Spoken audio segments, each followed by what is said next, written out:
നമസ്കാരം. നാം ഏവരിലും ദൈവം കുടികൊള്ളുന്നുണ്ട്.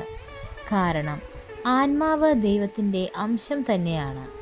എന്നാൽ ഈ കാര്യം എല്ലാവർക്കും മനസ്സിലാക്കുകയോ തിരിച്ചറിയുകയോ ഇല്ല എന്നതാണ് വാസ്തവം. ദൈവാനുഗ്രഹം എല്ലാവർക്കും ലഭിക്കുമെങ്കിലും ചിലരിൽ ഇത് കൂടുതലായി അനുഭവപ്പെടുന്നു എന്നതാണ് വാസ്തവം. ഈ ദൈവാനുഗ്രഹം തിരിച്ചറിയാനുള്ള കഴിവ് ഇക്കൂട്ടർക്ക് കൂടുതലായിരിക്കും.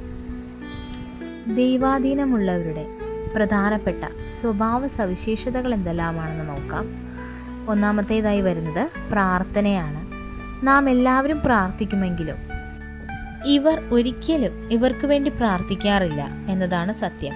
മറ്റുള്ളവർക്ക് വേണ്ടി എത്ര കഷ്ടപ്പെടാനും തയ്യാറായ ഇവർ ശുദ്ധമായ മനസ്സോടുകൂടി ദൈവത്തിനെ അർപ്പിക്കുമ്പോൾ ഇവർ ദൈവത്തിൻ്റെ ഒരംശമായി മാറുകയാണ് ചെയ്യുന്നത്. തനിക്ക് ഏതൊരു സങ്കട നിമിഷം വന്നാലും ഇതെല്ലാം ദൈവം തന്നതാണെന്നും ഇതിനെല്ലാത്തിനും ഒരു നല്ലൊരു അന്ത്യമുണ്ടാകുമെന്നും വിശ്വസിക്കുന്നവരാണ്. തങ്ങൾക്കുണ്ടായ വേദനയേക്കാൾ മറ്റുള്ളവർ അനുഭവിക്കുന്ന സങ്കടത്തിലായിരിക്കും ഇവർക്ക് എപ്പോഴും വേദന ഉണ്ടാവുക. എന്ത് ചെയ്താലും അവസാനം ദൈവം തനിക്ക് നല്ലത് മാത്രമേ വരുത്തൂ എന്ന് ശുഭാപ്തി വിശ്വാസമുള്ളവരാണ് ഈ ഈശ്വരാധീനമുള്ളവർ. അടുത്തതായി വരുന്നത് നെഗറ്റീവ് എനർജിയാണ്. ഈശ്വരാധീനമുള്ളവർക്ക് ദുഷ്ടശക്തികളെ തിരിച്ചറിയാനുള്ള കഴിവ് ലഭിച്ചിട്ടുണ്ട്. ഇക്കൂട്ടർ പുതിയൊരു സ്ഥലത്തെത്തുമ്പോഴോ അഥവാ ഒരു പുതിയ കൂട്ടായ്മയിലേക്ക് ചെല്ലുമ്പോൾ തന്നെ അവർക്ക് അവിടെയുള്ള അദൃശ്യ ശക്തികളെക്കുറിച്ച് മനസ്സിലാക്കാൻ കഴിയും. ചില സമയത്ത് കുഞ്ഞുങ്ങൾ മനഃപൂർവ്വം ആരെങ്കിലും ഒഴിവാക്കുന്നുണ്ടെങ്കിൽ ചിലപ്പോൾ ആ വ്യക്തികളിൽ അദൃശ്യ ശക്തികൾ അഥവാ നെഗറ്റീവ് എനർജി ഉള്ളത് കൊണ്ടാവാം. നമ്മുടെ വീട്ടിൽ വളർത്തുന്ന മൃഗങ്ങൾ അവർക്ക് ഈശ്വരാധീനമുള്ള വ്യക്തികളോട് ഒരു പ്രത്യേക വാത്സല്യമായിരിക്കും കാണിക്കുന്നത്. പ്രധാന കാരണം ആ മൃഗങ്ങൾ തങ്ങളെ സംരക്ഷിക്കും എന്നുള്ള ചിന്തകൾ കൊണ്ടാണ് അവർ കൂടുതലായി ഈശ്വരാധീനമുള്ള ആളുകളിലേക്ക് ആകർഷരാകുന്നത്. നമ്മൾ കാണാറുണ്ട് ചില പക്ഷികളും മൃഗങ്ങളും ഒക്കെ ഒരു മുൻപരിചയവുമില്ലാതെ അപരിചിതരുടെ അടുത്തേക്ക് വളരെ പേടി കൂടാതെ പോകുന്നത്. അത് വേറൊന്നും കൊണ്ടല്ല, ഇതെല്ലാം ഈശ്വരാധീനത്തിൻ്റെ ഒരു ലക്ഷണമായാണ് കണക്കാക്കപ്പെടുന്നത്.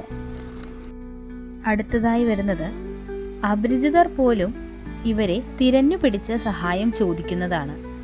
ഒരു കൂട്ടം ആളുകളിൽ നിന്ന് പോലും ഇവരെ കണ്ടുപിടിക്കാൻ സാധിക്കും. കാരണം ഈശ്വരാധീനമുള്ളവരുടെ മുഖം എപ്പോഴും ചൈതന്യം നിറഞ്ഞതാണ്.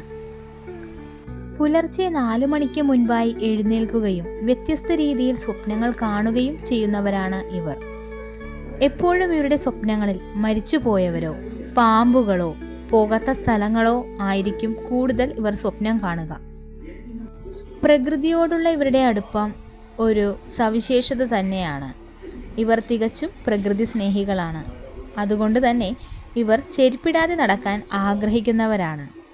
ഭാവിയിൽ നടക്കാൻ പോകുന്ന കാര്യങ്ങൾ ഭഗവാൻ സ്വപ്നത്തിൽ ഇവർക്ക് കാണിച്ചു കൊടുക്കും. അതുകൊണ്ട് തന്നെ ഇവർ പറയുന്ന ഭൂരിഭാഗം കാര്യങ്ങളും അച്ചട്ടാകാറുണ്ട്. അതിനാൽ കുറച്ചു പേർക്കെങ്കിലും ഇവരോട് നീരസം തോന്നാറുണ്ട്. ഇതെല്ലാമാണ് ഈശ്വരാധീനമുള്ളവരിൽ കൂടുതൽ കാണുന്ന സ്വഭാവ സവിശേഷതകൾ. വീഡിയോ ഇഷ്ടമായെങ്കിൽ തീർച്ചയായും ലൈക്ക് ചെയ്യണം.